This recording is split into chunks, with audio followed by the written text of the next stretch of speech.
আসসালামু আলাইকুম। আশা করছি আপনারা সকলেই ভালো আছেন।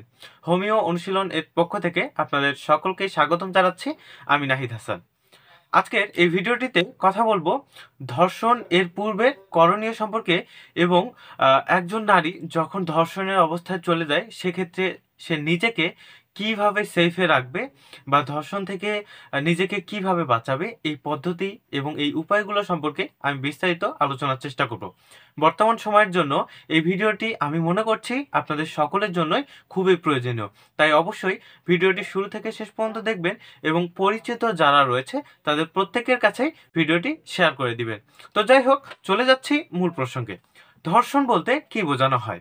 যখন কোনো একজন নারীর ইচ্ছার বিরুদ্ধে তার সঙ্গে জোরপূর্বক যৌন সম্পর্ক স্থাপন করা হয়, তখনই সেটাকে ধর্ষণ বলা হয়ে থাকে।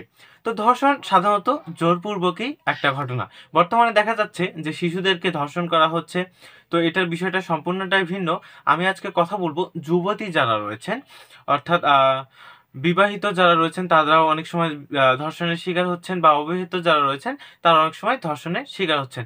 তো প্রথম বিষয়টা হচ্ছে, আপনাদের ইসলামিক যে বিধানটা রয়েছে এটা অবশ্যই মানতে হবে।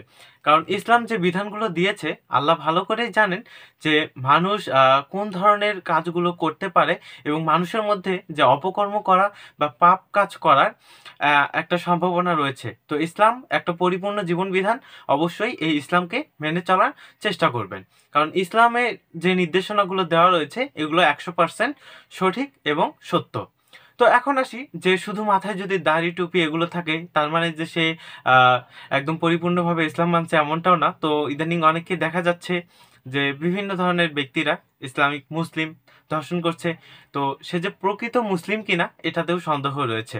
তো প্রকৃত মুসলিম যে সে কখনোই ধর্ষণ বা এ ধরনের কোনো ধরনের জিনা ব্যভিচার বা কোনো ধরনের অপকর্মে তার যাওয়ার কথা নয়। তো এই ধর্ষণ প্রতিরোধ করতে গেলে আমাদেরকে অবশ্যই কিছু কিছু ক্ষেত্রে সতর্ক থাকতে হবে। এক নম্বরের সতর্কতাটা হচ্ছে আমাদেরকে অবশ্যই আহ, যে শালীনতা রয়েছে এই শালীনতা বজায় রাখতে হবে, অর্থাৎ পর্দার ভিতরে যথাসম্ভব থাকার চেষ্টা করতে হবে। বিশেষ করে অপরিচিত লোকজন বা সন্দেহভাজন যে সমস্ত লোকজন রয়েছে এদেরকে এড়িয়ে চলতে হবে। অনেক সময় দেখা যাচ্ছে যে ওই যে কিছুদিন পূর্বে একটা আমি নিউজ দেখলাম যে ফ্রেন্ডদের মাধ্যমে ধর্ষিত হয়েছে। তো তারা কিন্তু কোনো না কোনোভাবে একটা সম্পর্কে আসক্ত হয়েছে। বিশেষ করে আমাদের অনলাইনে ফেসবুক, ইনস্টাগ্রাম এগুলোতে আমাদের হচ্ছে বিভিন্ন ফ্রেন্ড সার্কেল তৈরি হচ্ছে, দেখা করছে এবং এক পর্যায়ে তারা একটা গভীর সম্পর্কে পৌঁছে যাচ্ছে এবং এটা থেকেও অনেক সময় এই ধর্ষণের রূপান্তর হচ্ছে। এজন্য আমাদের প্রত্যেককে অবশ্যই শুধুমাত্র পরিচিত লোকজনদের সঙ্গে বেশিরভাগ ক্ষেত্রে চলাফেরা করতে হবে এবং অপ্রয়োজনীয় বা অপরিচিত যারা সন্দেহভাজন ব্যক্তি রয়েছে তাদের থেকে অবশ্যই দূরে থাকতে হবে। এবং যারা বিভিন্ন ধরনের প্রলোভন দেখাচ্ছে এক্ষেত্রে এই ধরনের ফাঁদে কখনোই পা দেওয়া যাবে না। দ্বিতীয়ত যে বিষয়টা রয়েছে এটা হচ্ছে পূর্বে থেকে কিছু ফাইটিং যে ট্রেনিংগুলো রয়েছে, যে একজন মানুষ জোরপূর্বক ধর্ষণ করতে আসলে কিংবা একজনের উপর হয়রানিমূলক কোনো আচরণ প্রকাশ করলে তাকে প্রতিহত করার যে ধরনের ট্রেনিংগুলো রয়েছে এগুলো অবশ্যই চেষ্টা করুন বাড়িতে প্র্যাকটিস করার। যেন একজন আপনাকে জোরপূর্বক কোনো কিছু করতে ধরলে আপনি অবশ্যই সেক্ষেত্রে তাকে প্রতিহত করতে পারেন। এগুলো পূর্বের করণীয় ছিল। এখন আসি যে আপনি হঠাৎ করেই সবকিছু মেইনটেইন করার পরেও হঠাৎ করে একটা আক্রমণের শিকার হয়েছেন। তো প্রথম আপনি কি করবেন? দেখুন, আমাদের দেশের জরুরি কল সেন্টার অনেকগুলো চালু রয়েছে। তার মধ্যে 999। তো 999 এ আপনি যদি ফোনটা হাতে রাখা অবস্থায় যদি চাপ দিয়ে ধরে রাখেন, ওখানে যদি কোনো কথাও না বলতে পারেন, এমনিতেই যদি ওই অফিস থেকে কল ধরার পর আপনার ফোনটা ঐরকমই থাকে, তাহলে আশা করছি যে ওখান থেকে ওনারা দ্রুত একটা ব্যবস্থা নেওয়ার চেষ্টা করবে। আর এখানে আরো একটা গুরুত্বপূর্ণ বিষয়, সবচেয়ে গুরুত্বপূর্ণ বিষয় হচ্ছে আপনার মন মানসিকতাটাকে স্থির রাখতে হবে। দেখুন, ওখানে উনি আপনাকে আক্রমণ করেছে ধর্ষণ করার উদ্দেশ্যে। সো উনি এটা না করে আপনাকে ছেড়ে দিবে না। এজন্য নিরাশ হবেন না, একটু শান্তপূর্ণ আচরণ করবেন। অর্থাৎ আহ, ওনাকে আপনি প্রতিহত করতে পারবেন একটা মাধ্যমে, সেটা হচ্ছে আপনি যদি মানসিকভাবে শক্তিশালী থাকেন। তো ওনাকে যদি হচ্ছে আপনি বেশি নড়াচড়া করেন প্রাথমিক পর্যায়ে চেষ্টা করবেন যে হচ্ছে ওখান থেকে ছুটে পালানোর। যদি এটা সম্পূর্ণ না হয় তাহলে মস্তিষ্ককে ঠান্ডা রেখে, মাথাকে ঠান্ডা রেখে আহ, যতটুকু সম্ভব একটু ভালো আচরণ করবেন যাতে উনি আপনার হাত বা পা বেঁধে না ফেলে। যখন আপনি বেশি ছোটাছুটি করবেন তখন আপনার হাত বা পা বেঁধে ফেলবে। তখন কিন্তু আপনার কিছু করণীয় থাকবে না। যখন এই হাত পা বাঁধার সুযোগটা দিবেন না, তখন প্রাথমিক পর্যায়ে কয়েকটা পয়েন্ট রয়েছে, কয়েকটা জায়গা রয়েছে। এই জায়গাগুলোতে আপনারা আঘাত করার চেষ্টা করবেন। সর্বপ্রথম চেষ্টা করবেন চোখের মধ্যে আঘাত করার। যখন কোনো একজন মানুষকে এই চোখের মধ্যে আঘাত করবেন, সে কিছুক্ষণের জন্যও দুর্বলতা অনুভব করবে। অর্থাৎ তার একটু হলেও সমস্যা হবে। আপনাকে যে ক্ষোভ নিয়ে বা যেইভাবে ধর্ষণ করতে আসার চেষ্টা করেছিল, একটু হলেও সে প্রতিহত হবে বা একটু হলেও থেমে যাবে। আর সঙ্গে অবশ্যই সবসময় প্রত্যেকের জন্য একটা গুরুত্বপূর্ণ জিনিস হচ্ছে একটা কলম রাখা। দেখুন কলমের কিন্তু এই যে জায়গাটা রয়েছে, এটা দিয়ে কিন্তু খুব সহজেই একজন মানুষকে চোখে আঘাত করা যাবে। তো তাকে শারীরিকভাবে দুর্বল করে ফেলতে পারবেন।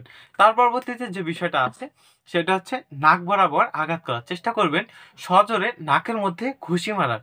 তো যখনই ঘুষি মারবেন তখনই সে কিছুটা হলেও শারীরিকভাবে দুর্বল হয়ে যাবে।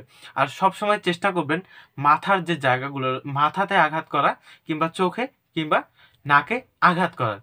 যখন এরকম পরিস্থিতি পাবেন না বা এরকম কোনো কিছু করতে পারবেন না, সে আপনাকে যে ধর্ষণ করবে অর্থাৎ আপনার জননাঙ্গে তার পুরুষাঙ্গটাকে প্রবেশ করাতে হবে। এটা হচ্ছে খুবই গুরুত্বপূর্ণ একটা জায়গা। যখন সে এই ধরনের পরিস্থিতিতে যাবে, অবশ্যই তার অন্ডকোষ বরাবর চাপ দেওয়ার চেষ্টা করবেন। তাহলে সে অনেকটাই ব্যথা পাবে এবং যে তার যে ধর্ষণ করার যে ইচ্ছাটা ছিল, যদি তার অন্ডকোষ বরাবর যদি চাপ দেওয়া হয় সজোরে, তাহলে সে এখন থেকে অবশ্যই পিছপা হবে। অন্তত আপনাকে শারীরিক আঘাত করুক, কিন্তু তার যে পুরুষত্বের যে ক্ষমতা, এটাতে একটু হলেও বিঘ্নতা সৃষ্টি হবে। তো সবকিছুই আসলে যখন কোনো একটা বিপদ চলে আসে আমাদের মাঝে, কোনো কিছুই বলে আসে না। তো অবশ্যই চেষ্টা করবেন মস্তিষ্ককে ঠান্ডা রাখার জন্য। আর অবশ্যই যেগুলো অপরিচিত বা অপ্রয়োজনীয় লোকজন রয়েছে, এগুলো থেকে দূরে থাকার চেষ্টা করবেন। এমনকি যারা ঘনিষ্ঠ বন্ধু রয়েছে, অনেক সময় দেখা যায় যে বিভিন্ন ধরনের সেক্সুয়াল কথাবার্তা বলে বা বিভিন্ন ধরনের এ ধরনের যে কথাবার্তা বলে, এ ধরনের লোকগুলোকে এড়িয়ে চলার চেষ্টা করবেন। তো আশা করছি যে এই পদ্ধতিগুলো যদি আপনারা একটু অনুসরণ করেন এবং এই পদ্ধতিগুলো যদি একটু মেনে চলেন এবং সকলেই যদি সতর্ক থাকেন, তাহলে অবশ্যই আপনারা এই সমস্যা থেকে মুক্তি পাবেন ইনশাআল্লাহ। আর প্রত্যেকের প্রতি অনুরোধ থাকলো, রমজান মাস চলছে, সবাই অবশ্যই নামাজ পড়বেন, রোজা রাখবেন এবং ইসলামকে মেনে চলার চেষ্টা করবেন। কারণ আল্লাহ যদি চায়, কারো ক্ষমতাও হবে না আপনার একটা আ লোম পরিমাণ ক্ষতি করার। তো সকলকেই অনুরোধ করব ভিডিওটি অবশ্যই সকলেই শেয়ার করে দিবেন, যাতে পরিচিত যারা রয়েছে এই বিষয়টি সম্পর্কে তারা সকলেই অবগত হতে পারে। ভিডিওটি শুরু থেকে শেষ পর্যন্ত দেখার জন্য সকলকে অসংখ্য ধন্যবাদ জানাচ্ছি। হোমিওপ্যাথি এবং স্বাস্থ্য সম্পর্কিত নতুন আপডেট পেতে আমাদের এই চ্যানেলটি সাবস্ক্রাইব করে সাথে থাকার অনুরোধ রইল। ধন্যবাদ সবাইকে।